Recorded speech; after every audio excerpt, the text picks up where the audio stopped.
Good morning, good afternoon, good evening, whenever you're watching this. We did Joel yesterday, so today we are going to be talking about Amos. The author of Amos is Amos. He was a shepherd from Tekoa, which was near Bethlehem. Bethlehem you may recognize because of the story of Christ. The date is approximately the 760s BC.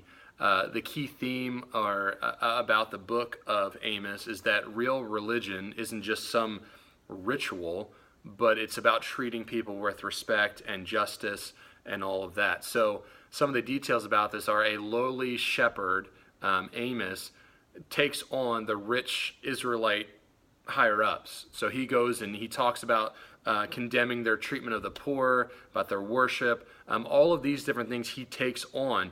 And then he's going to go on and talk about how though God once rescued the people of Israel from slavery in Egypt, he's now ready to send them into a new type of slavery, a new type of bondage.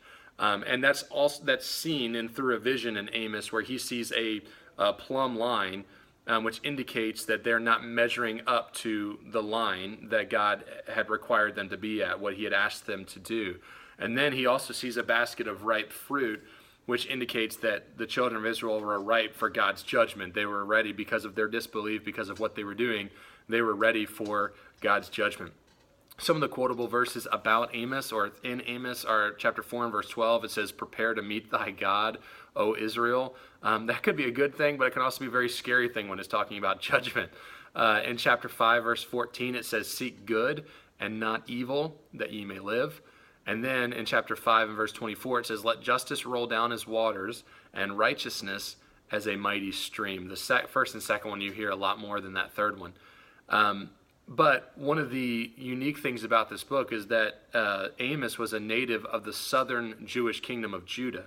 However, God calls him or directs him to prophesy in the northern Jewish nation of Israel. So even though where he was, he moved. So he was a missionary to a foreign mission field. So what are the key themes? What's the big idea about Amos? What do we walk away thinking? And that is, we have to ask ourselves, how are we treating the people around us? As you read through the book of Amos, you'll see that he goes after those Israelite higher-ups on how they treat people.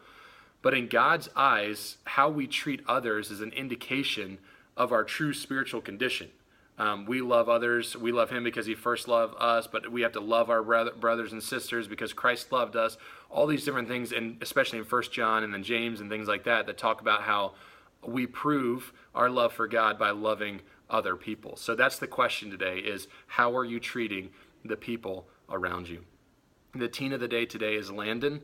Landon Ash, make sure you pray for him that he would finish out the school year well. I know he's looking forward to it, just like all of you are, that he'd finish out well and have good grades to finish. Have a good day.